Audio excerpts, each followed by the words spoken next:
Okay. So once again, good day everyone. I hope all of you are doing very well. So welcome to another day of Unbreakable Challenge Mains initiative. Today is day 6 and today we'll be dealing with modern history, as all of you know. Exactly, in case of modern history, we'll be dealing with the personalities, revolts, and also the national movements. Now, this is the most significant topic for modern history, as I would say. When you look at the past years, we have around 15 questions coming from these topics, and especially you need to focus on Mahatma Gandhi, okay? Because Mahatma Gandhi questions have been repeating around 7 times in the last 10 years. So Mahatma Gandhi should be a primary focus. Also, in case of the movements, you should focus on non-cooperation, civil disobedience, quitting there, and especially in case of revolts, UPSC have 3 times asked about the 1857 revolt. So you need to focus on that again. Also, as we always do, we'll be doing 5 questions. We'll be doing the 5 questions. So let's dive directly into the questions. Before that, if you have now joined the challenge, Unbreakable Challenge initiative, do it now. Do it today, because this is the most comprehensive daily writing course that you will find in Delhi and even in rest of India. So if you have now joined the challenge, do it right now. So all those who are attending mains, you will be given exactly 35 minutes to write the questions, and these are the questions for the day.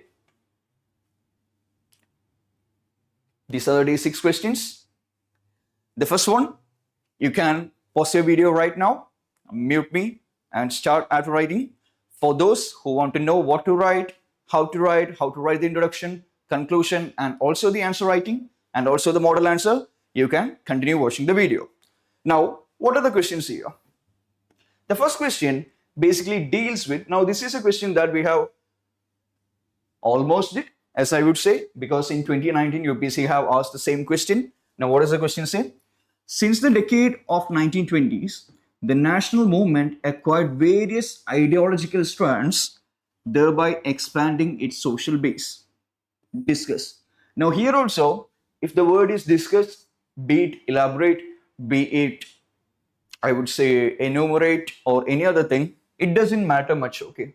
Because UPSC can never say that there was no ideological strands, right? Or there were no significant impact of the same. Now, can you give any other point to say that there was no ideological strands or it didn't expand the social base? No, you can't say that. Maybe you can write 2 to 3 points wherein some of the social base have not been expanded. Okay, if you are able to find such a point, you can write the point, such as, if you can think of any, let's say the Northeast people were not integrated into the movement. Let's say the tribal people were not integrated into the movement. Now, if you are able to generate such points, you can write that, or else you can write this whole answer in a single body part. Now, what do you have to write? Since the decade of 1920s, you have to only focus on the 1920s here. So in the introduction, write something related to the 1920s age, such as the emergence of Gandhi after the World War I, maybe after the Government of India Act 1919, or even the Khilafat or the non-cooperation movement, or the silence of Congress. We have different silence period for the Congress, right? And one is between the non-cooperation movement and the civil disobedience movement. So you can write such an introduction, thereby stating about the World War I, emergence of Gandhi, silence of the Congress, which forced different ideological movements, or even the Russian Revolution or the World War I, you can say that. Now you have to focus on different ideological strands which came in, such as the Gandhism, communism, socialism, feminism, social movements such as Timberland Tree movements, and different other movements you have to write about. And on the same body part, try to mention how it expanded the social base. For example, communism led to trade unionism, led to different work strikes. Gandhism led to the inculcation of, or expanded the social base into peasants, women. So what do you have to write? You have to write about the ideological strand and also how it expanded the social base. So try to include around 7 to 8 points because we only have one body part. Since the directive is discussed, you can try to write maybe 2 to 3 points relating to some of the social base which have not been dealt into even in the 1920s.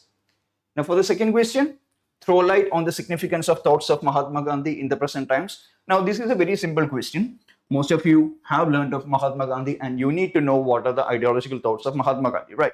So what are the ideological thoughts? You can write about Satyagraha, you can write about Sarvodaya, you can write about Antyodaya, you can write about Gandhi's talisman, you can write about Naitali, you can write about his different ideologies. Like you can write about the views of Gandhi in skill development such as Naitali, new education, Satyagraha, Antyodaya, and all the different ideological strands that Gandhi have and its relevance in the present times. Such as you can write about the Satyagraha, non-violence, and connect it to the ongoing Iran and Israel conflict. You can connect it with the Russia and Ukraine conflict. You can write about the minimalism or the Gandhi's talisman. And you can write about in the growing consumerism in the world. You can write about Gandhi's talisman and the need of it in terms of welfare and growing corruption. You can write about Gandhi's Gram Swaraj, and you can write that the Panchayat Raj and the municipalities are basically on the decline. So you have to write all this in the present times. So basically the keyword is throw light. So you have to write all the Gandhi's principles, ideologies, and basically substantiate with the modern day examples or why it is needed. Now the third one, another similar question related to Gandhi. Bring out the constructive programs of Mahatma Gandhi during the non-cooperation and the civil disobedience movement. In this case as well, you can write a contemporary relevance of Gandhi. Okay, recently the government of India celebrated the 150th years of Mahatma Gandhi. Recently, government of India issued a new stamp which try to introduce a current contemporary elements regarding the same. So what can you write here? What are the constructive programs? Now constructive programs is not something which is directly related to the non-cooperation movement or the civil disobedience movement. Now what are the constructive programs? Constructive programs are basically some of the social programs that we have tried to attempt, right? Or even the economic programs, such as the concept of Gram Swaraj, such as the abolition of liquor, such as the upliftment of untouchables. He actually formed the Harijan newspaper, Harijan Sevak Sangh, All India Untouchables. So try to write out all the different constructive programs that Gandhi have introduced in the non-cooperation movement and the civil disobedience movement. Now you might be wondering how to write it, right? Now firstly, you can write it under two body parts. First one, under the non-cooperation movement, what did he do? And the second one, you can write it under the CDM. Or the Hindu-Muslim unity is something that he focused on even in the non-cooperation movement and also in the civil disobedience movement. Now, either you can write it, both of them in a single body part, or you can write it in separate body parts. It doesn't matter much, okay? And also in terms of conclusion as well, try to introduce a contemporary relevance. Maybe you can quote the DPSPs as well, saying that the Gandhi's ideology is still reflecting the DPSPs, such as abolition of cow slaughter, abolition of intoxicants, and also in the cooperative societies, even in the DPSPs, you have the Gandhian principles in the DPSPs as well. Now, what about the fourth one? The 1857 uprising was a culmination of recurrent big and small local rebellions that occurred during the preceding 100 years of the British rule. Now, here the keyword is elucidate. Now, what does elucidate mean? You have elucidate, enumerate, elaborate, right? Now, elucidate basically refers to that you have to substantiate all the big and the small rebellions which happened before 1857 and led to the rebellion in 1857. Okay, now most of the rebellions doesn't have a significant relation with the 1857 rebellion, but you have to mention here all the small rebellions which started from the 1850s to 1857. Okay, you have to basically mention all the rebellions here. Now, how can you mention it? Don't just randomly mention it, but then try to go for a stakeholder approach. And what does the stakeholder approach mean? We have to write about the peasant rebellions. You have to write about the tribal uprisings. You have to write among the sepoy mutinies. You have to write about how the rulers revolted against them. Yeah, so basically tribals, peasants, previous rulers, and also the sipais. So under 4 body parts, under 4 headings, try to write n number of examples as possible. Now, what about the final question?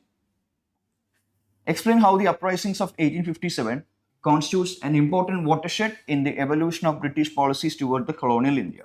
Now here, firstly, introduced by saying that 1857 revolt, as said by V.D. Savarkar, was the first war of independence, after which the government of India, the government of Britain, or even say the East India Company, or even the British monarchy, introduced several several reforms so that such a rebellion does not take in the future as well. Now, also here, try to write it in pestle approach. You can write about the social approaches. You can write about the social approaches. Let's say they did not force on social reform once again. Economic policies, political policies such as 1851 Councils Act. You can write about the military policies such as mostly the people were recruited from those areas wherein the revolt was not there. You can write about the different military policies that they have attended, such as most of the major positions went to the Britishers, the tanks and the important positions went to the Britishers, and only the local sepoys, the local militarymen were the Indians. So try to introduce all the policies here. Okay. So does anyone have any doubt regarding the same? You can write in the comment section below. Any doubts? Unbreakable Challenge Mains Initiative. Any doubts, anyone? Okay. Now pause the video here because I am going to be explaining the model answer key here. So pause the video, mute me, and you can hear it after writing all the 5 answers. So first one, as I just mentioned, since the decade of the 1920s, the national movement acquires various ideological strands and thereby expanding its base. You know, most of you must have written it in 2 body parts. First of all, what are the ideological strands which originated in the since the 1920s, and also the second body part being how it expanded the social base. You know, you can write it in this manner, but then it's always better to write it in the same body part. Okay, now how do you introduce this one? You introduce by saying what happened before 1920, which actually led to the formation of different ideologies, right? Now, you can write here the end of World War, non-cooperation movement, economic hardship, which brought energy into the Indian politics. This saw the rise of multiple ideologies that help mobilize the social base, or that help mobilize a wider base. So try to mention some of the different instances or circumstances that actually led to the rise of multiple ideologies in the introduction. Now, after which you write about the various ideological strands and also how it led to a wider social base. So first mention Gandhi nationalism or the ideology of Mahatma Gandhi. You need to write about Satyagraha, Swadeshi, and Swaraj. Now, how did it expand the social base, mobilize the peasants, artisans, and women, non-cooperation movement, and also civil disobedience movement. Now, second one, you can write about the revolutionary nationalism inspired by Bhagat Singh, Chandrasekhar Azad, and Hindustan Socialist Republic Association or Hindustan Republic Association attracted the urban youth in both, you can mention Punjab and also Bengal. Mostly the revolutionary activities were situated on Punjab, Bengal, and even in Maharashtra. Then you can write about the communism.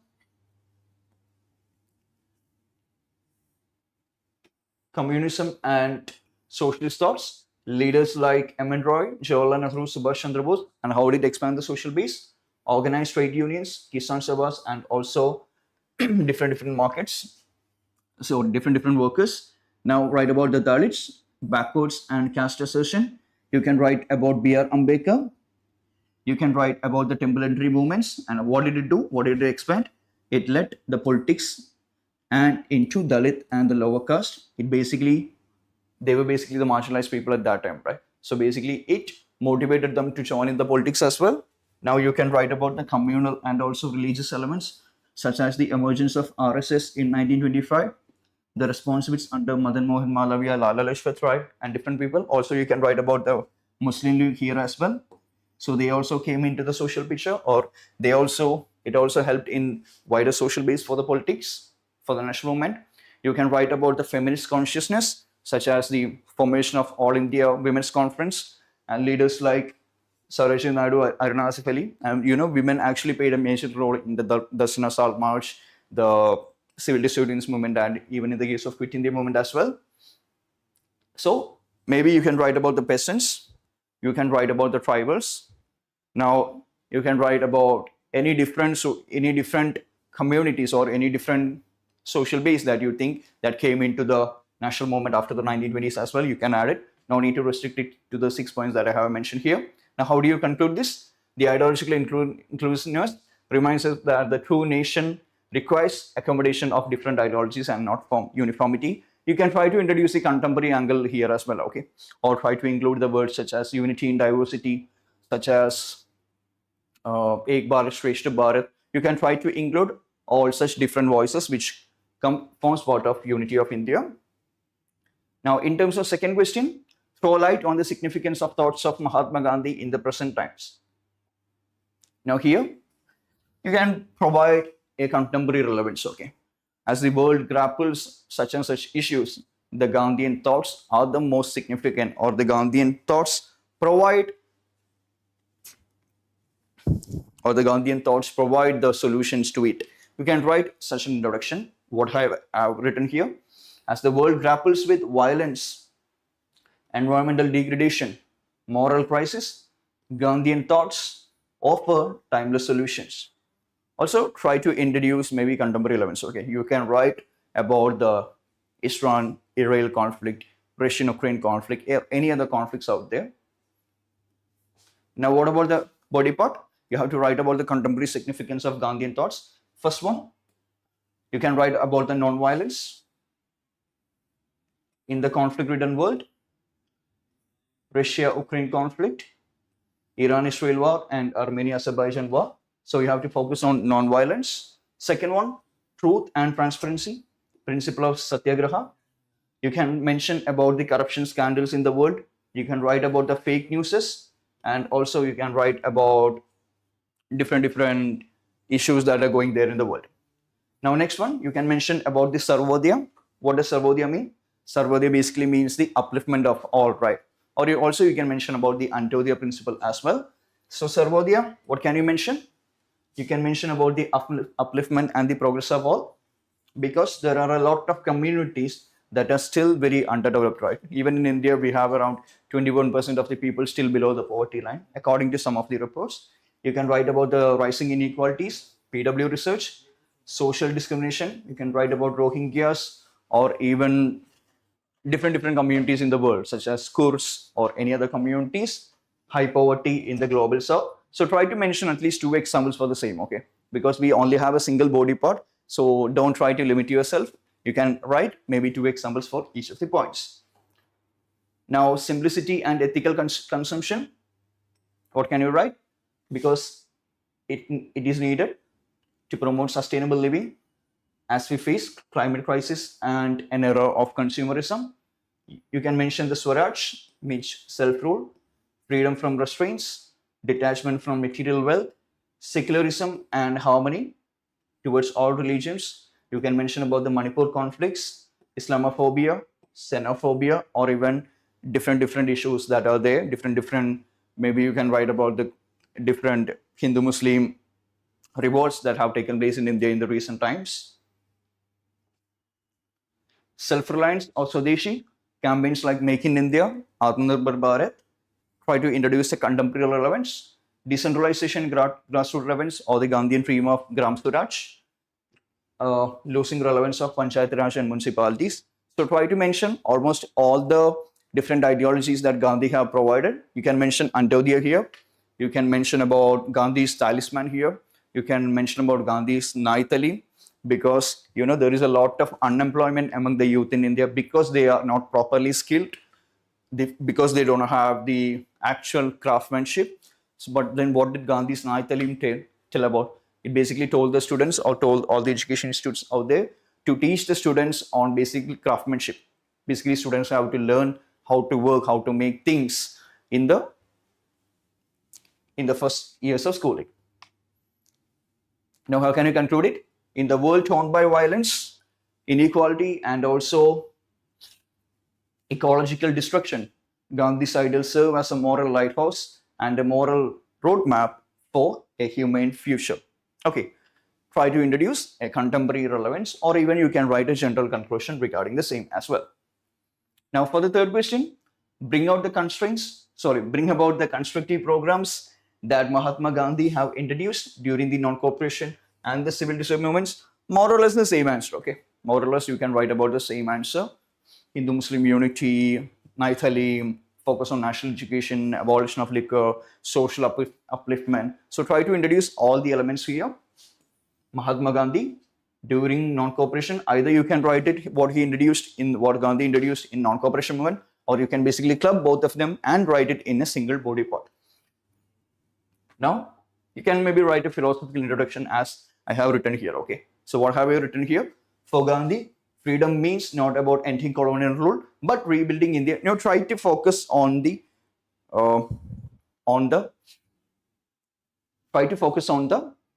constructive programs, okay? Don't just directly go into the non-cooperation movement and CDM. Try to focus on what Gandhi's actual philosophy was. Gandhi wanted India to be not, in terms of Gandhi, Swaraj doesn't mean freedom from British rule, right? Swaraj meant a lot of things. So you can try to introduce a philosophical element to the same. So here, for Gandhi, freedom wasn't merely about ending colonial rule, rather rebuilding India from within. Through constructive efforts, he wanted to transform the passive subjects into active agents of freedom. You can try to introduce a philosophical, it more or less feels like an S or an GS4 question. So you can try to introduce a philosophical element to the introduction as well. Now, what are the constructive programs that Gandhi have introduced? You can mention about the communal unity, unbreakable unity of hearts, extensively traveled to promote inter-religious harmony. You can mention about the Khilafat movement, removal of untouchability. After 1930s, Gandhi actually focused on the removal of untouchability, promoting hygiene and other different areas. So started the Harijan newspaper and founded the Harijan Sevak Sangh in 1932. Promotion of khadi and village industries as a symbol of nationalism, economic freedom, and national unity. You can write about the prohibition of alcohol and opium, set up recreational booths to promote cheaper and healthy refreshments. New and basic education, basically the Gandhi's ideology of Naithali, emphasized on a craft-based and moral education, development of body, soul, and mind. You can write about the village reconstruction and hygiene, focused on constructing toilets, focused on cleanliness and sanitation, and also you can mention about the community service as well here. Now, encouragement of village industries. Now, Gandhi, the Gandhian dream of Gram Swaraj, right? So Gandhi basically focused on the promotion of handlooms, soap making, then different other small industries, okay? You have soap making, you have khadi industries. So try to mention some of the industries that Gandhi was. Salt making was another industry which Gandhi was promoting. Now, what can you write? Try to conclude also in a philosophical manner. These movements transform the freedom struggle from elite politics or elite-led politics into a nationwide movement rooted in self-reliance and moral reform. Try to conclude on the constructive program as well. Don't try to conclude in a random manner or mentioning about Mahatma Gandhi. His focus on non-cooperation civil disobedience movements. The question basically focuses on the constructive program. So try to conclude it in the similar manner. And what about the fourth question? It's a very simple question. Always study about the 1857 revolt, okay? It's one of the significant topics. Almost 3 questions have been repeated in the last 10 years. So try to focus on 1857 revolt. What caused it? What were the storm centers? How did the revolt go? Why was it a failure? And also the different policies taken by the British so that such a revolt doesn't happen in the future, which we are going to say in the which we are not going to say, as yesterday also. I left a question for you. So today, that is one question I'm not going to discuss, but this one, the 1857 uprising was the culmination of the recurrent. You have to write about the big and you have to write about the small local rebellions that once occurred preceding the 100 years of the British rule. Elucidate. So what have to write? You have to write all those big and small rebellions which happened between preceding the 100 years, right? So between 1857 and 1957. You have to write about the all small and big rebellions here. And don't just write it randomly and use the stakeholder approach. Focus on the peasants, focus on the tribals, focus on sepoys, and also focus on the kings and rulers which actually lost their rule under the British or even defeated by the British. Now, always when elucidate comes, try to introduce a more number of examples, okay? Try to provide as number of examples as possible. Not as number of examples, try to write at least 2 examples or even elaborated examples. Now, you can mention about the 1857 revolt. So, 1857 revolt or the uprising, termed as the first war of independence by V.D. Savarkar, was not an isolated event, but a culmination of a scattered yet significant resistance throughout India. Try to introduce, it was a culmination of the big and small rebellions. Try to introduce the culmination element into it. Now, rebellions that preceded the 1857 uprising. Firstly, the most important one, focus on the peasant uprisings. So, uprising against zamindars, moneylenders, and European planters. You can write about the Narkalberi uprising by Titumir. You can write about the Pagalpandis founded by Karam Shah against the zamindars. You can write about the Paika rebellion of 1817 by Jagabandhu. Next one, focus on the tribal resistance. And also in case of tribals, you can write about the Sandal rebellion because it basically happened in 1856 by Sidhu and Kanhu. You can write about the coal uprising, 1831. Now, can you write the Munda rebellion here? Or even Munda rebellion basically happened in 1899, right? So you cannot write it here. So always write all those peasants and tribal movements which happened before 1857, okay? Try to keep that in mind. Don't just write Ramba rebellion of 1921. No, it happened after 1857, so you can't write that. Now, revolts by displaced rulers, a home rebellion in 1820s. The Maratha resistance under Peshwas, you can write 1880. Try to write 2 examples. You can even write the Polygus revolt. I mean the Parshiraj revolt. Military discontent and sepoy unity. You can write about the William unity of 1806. And even in 1821, there was a small revolt, right? I don't remember the name. You can write about the 1821 small revolt as well. Religious and cultural opposition. You can write about the Sannyasi or the Fakir rebellion of 1753 to 1800. So what can you write as a conclusion? These rebellions might have faded in isolation. Always try to promote the significance, okay? Don't just avoid them, but then these principles or these rebellions played a major role in igniting a fuse of nationalism among the people. Now try to conclude in that manner. Don't just sideline them, but always provide a significant provision to it. Like you have to always, say that these movements actually played a significant role, as we always say about the moderates and all the different movements out there.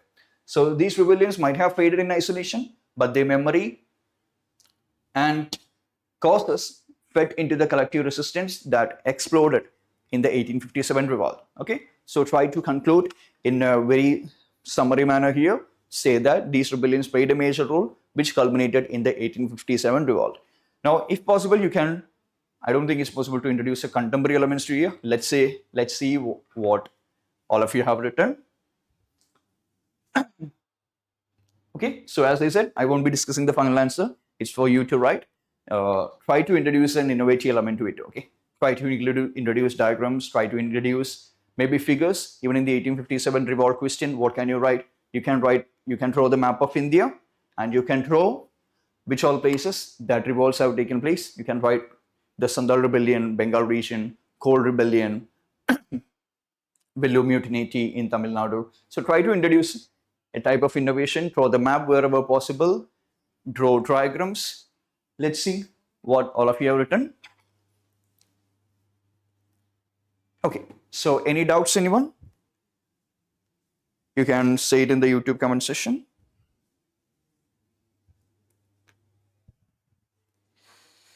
Cultural economic independence, similar question be asked in 20. Can similar question be asked like question 2 and how to approach the question? Now you have to only focus on Gandhi, okay? I don't think UPSC would ask about any other person, because in terms of personalities, only Gandhi has that much aura. Or let's say a question would come in a comparison model. Now in 20, I don't remember the exact date, UPSC have asked about Gandhi and Ambedkar. UPSC have asked about the different ideologies followed by Gandhi and Subhash Chandra Bose. UPSC have asked about the different educational and also other different factors in which Gandhi and Rabindranath Tagore has differed. So always Gandhi would be there as a primary. Gandhi is the primary element, okay? And you have to compare Gandhi with all the other different ideologies given by different leaders out there. So try to study it in a comparative manner. You take Gandhi as a prime element, and then you focus on all the different leaders. Let's say Gandhi, UPSC might ask about in which all areas that Gandhi and Jawaharlal Nehru has differed, in which all areas have Gandhi and maybe Bhagat Singh has differed. So always Gandhi would be there, but then try to compare Gandhi and different other personalities, okay?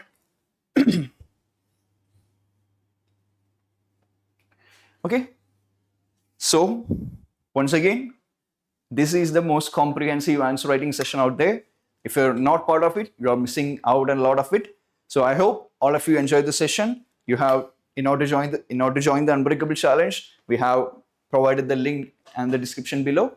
So try to join the challenge, make use of this, and I wish you all the best for the day and hope you enjoy the session. Thank you.